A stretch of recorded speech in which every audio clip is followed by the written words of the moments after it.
আসসালামু আলাইকুম ওরহমতুল্লাহি ওবরাকাতুহ।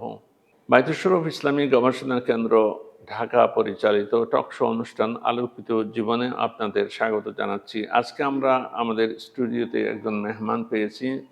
তিনি ভোলার গাফুরিয়া দরবারের পরিচালক, একজন বিদগ্ধ আলেম, জনাব মাওলানা মোর্শেদ খান।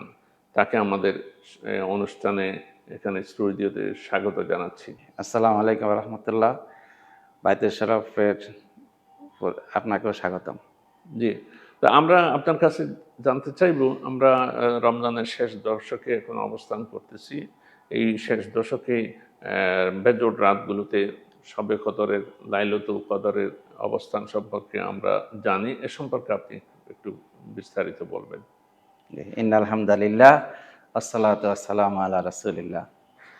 আসলে মহান আল্লাহ তাআলা আমাদেরকে রমজান মাস দিয়েছেন।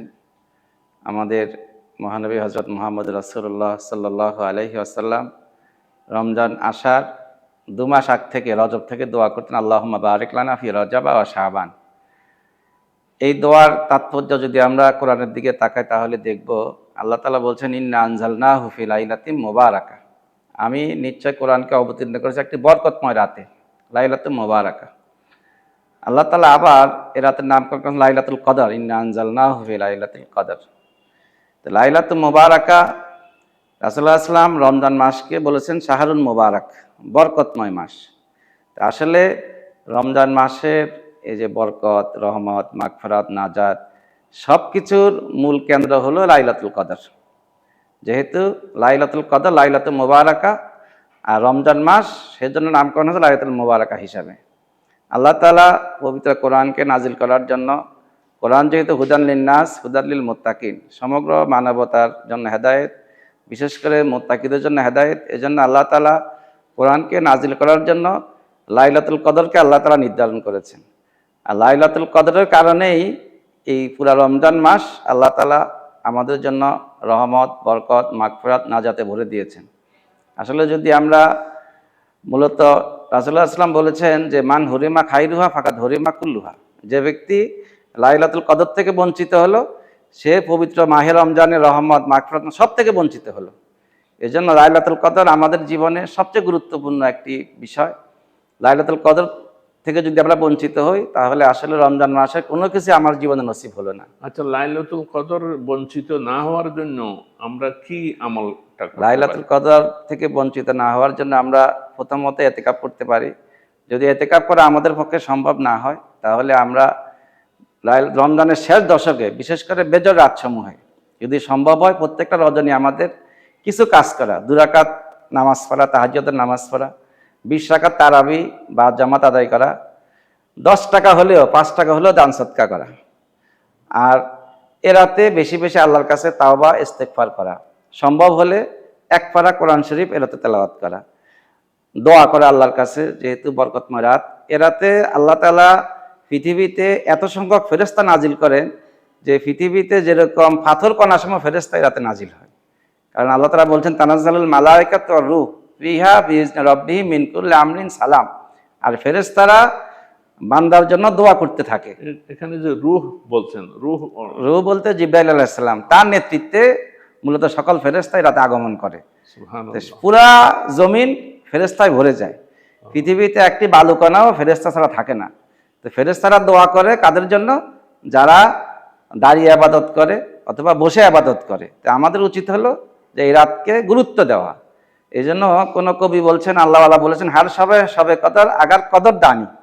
প্রত্যেকটা রাতেই আমার সবে কদর, যদি আমি এটার কদর, সম্মান, মর্যাদা বুঝি। তো যে রাতের মর্যাদা খায়রুম মিন আলফি শাহর, 1000 মাসের চেয়ে উত্তম, এ রাত পাওয়ার জন্য আমাদের চেষ্টা প্রচেষ্টাই মূলত আল্লাহ আমাদের দেখবেন। এখন আমরা যদি চেষ্টা প্রচেষ্টা না, আল্লাহ আমাদের এটা কিভাবে আমাদেরকে দান করবেন? এর জন্য আমাদের উচিত হলো লাইলাতুল কদর পাওয়ার জন্য আল্লাহর কাছে দোয়া করা এবং সর্বাত্মক চেষ্টা প্রচেষ্টা করা। এরাতে অসংখ্য ফেরেশতা আমাদের জন্য দোয়া করেন, মাগফিরাতের দোয়া করেন। এই জন্য আল্লাহর কাছে কায়মান বাক্যে রাসূলুল্লাহ সাল্লাল্লাহু আলাইহি ওয়াসাল্লাম আমাদেরকে দোয়া শিখিয়েছেন, আল্লাহুম্মা ইন্নাকা আফুউন তুহিব্বুল আফওয়া ফাআফু আন্নি। এই দোয়া তো আমরা করবই, এছাড়া আমাদের যত হাজত আছে, যত প্রয়োজন আছে, আমরা এ রাতে আল্লাহর কাছে আমরা বলবো। বিশেষ করে রমজানের শেষ দশকগুলো আমরা, যাতে করে আমাদের শেষ দশকে কোনো একটা রাতও যেন আমাদের এবাদত, দান, সৎকা, জিকির, আজকার, তসবিহ, তাহলিল আমাদের জন্য অন্ততপক্ষে আমরা এই রাতগুলো ঘুমে না কাটিয়ে যেন আমরা এবাদত করতে পারি। রাসূলুল্লাহ সাল্লাল্লাহু আলাইহি ওয়াসাল্লাম শেষ দশক আসলে তিনি আহিয়া লাইলাহু, রাত্রি জাগরণ করতেন, আর নিজের পরিবার পরিজন তিনি সবাইকে জাগিয়ে দিতেন। হাদিসেও বলা হয়েছে রাসূলুল্লাহ সাল্লাল্লাহু আলাইহি ওয়াসাল্লাম শেষ দশকে নিজের কোমরে কাপড় শক্ত করে বাঁধতেন, যাতে করে এই রাত্রিগুলো ইবাদত বন্দেগীতে কাটানো যায়। জি, ধন্যবাদ। আপনি কথা প্রসঙ্গে বলছেন যে কমপক্ষে 10টা টাকা হলেও আল্লাহর ওয়াস্তে দান করা। আচ্ছা, আমরা তো দান মনে করি যে গরিব যারা ভিক্ষুক পথে আছে ওদেরকে দান করা হয়। আত্মীয় স্বজনের ব্যাপারে ইসলামের বা আল্লাহ রসুলের কি হুকুম আছে গরিব আত্মীয় স্বজনের ব্যাপারে? দান সৎকার বলতে আল্লাহ বলছেন আফি আমওয়ালিহিম হাক্কুন লিসাইল ওয়াল মাহরুম, যে তোমাদের সম্পদে দু শ্রেণীর লোকের অধিকার আছে, একটা হলো যারা চায় তাদের, আর একটা যারা চায় না তাদের। তো এক্ষেত্রে রাসূলুল্লাহ সাল্লাল্লাহু আলাইহি ওয়াসাল্লাম আত্মীয়কে দান করা, আত্মীয় যদি অভাবী থাকে তাকে দানের ক্ষেত্রে ডাবল সওয়াবের কথা বলেছেন। একটা হলো আত্মীয়তা সম্পর্ক রক্ষা করা, আর একটা হলো দানের সৎকা।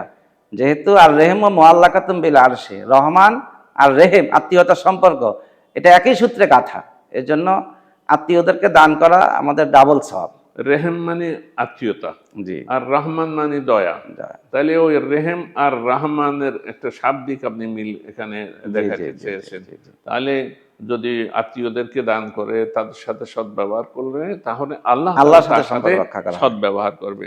আল্লাহ পাক সুবহানাহু ওয়া তাআলা আমাদেরকে এই রমজানের শেষ দশকে শবে কদর নসিব করুন। এই শবে কদরের মাধ্যমে আমাদের তকদিরকে বদলে দিন, আমাদের সমাজের, আমাদের রাষ্ট্রের, আমাদের ছেলে মেয়ে মুসলমানদের তকদির এবং ভাগ্যকে পরিবর্তন করে দিন।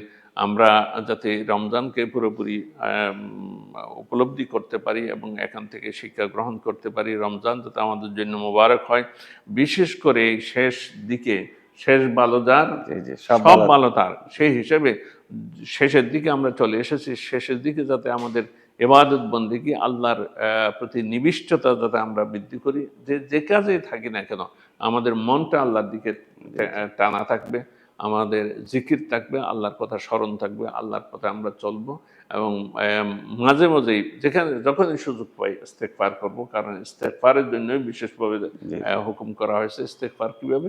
আস্তাগফিরুল্লাহ বললে হয়, আস্তাগফিরুল্লাহ আস্তাগফিরুল্লাহ। বিশেষ করে গুনাহমুক্ত থাকা, এই রাতগুলো গুনাহমুক্ত থাকা সবচেয়ে বড় জিনিস। গুনাহমুক্ত থাকা দ্বারা, আমার চিন্তা চেতনা আচরণ দ্বারা যাতে কেউ কোনো কষ্ট না পায় এবং আল্লাহর কোনো নাফরমানি না হয়, সেটাই আমরা যত্নের সাথে সেই দিকে আমরা খেয়াল রাখবো। আল্লাহ পাক সুবহানাহু ওয়া তাআলা আমাদের সবার ইবাদত বন্দেগী কবুল করুন।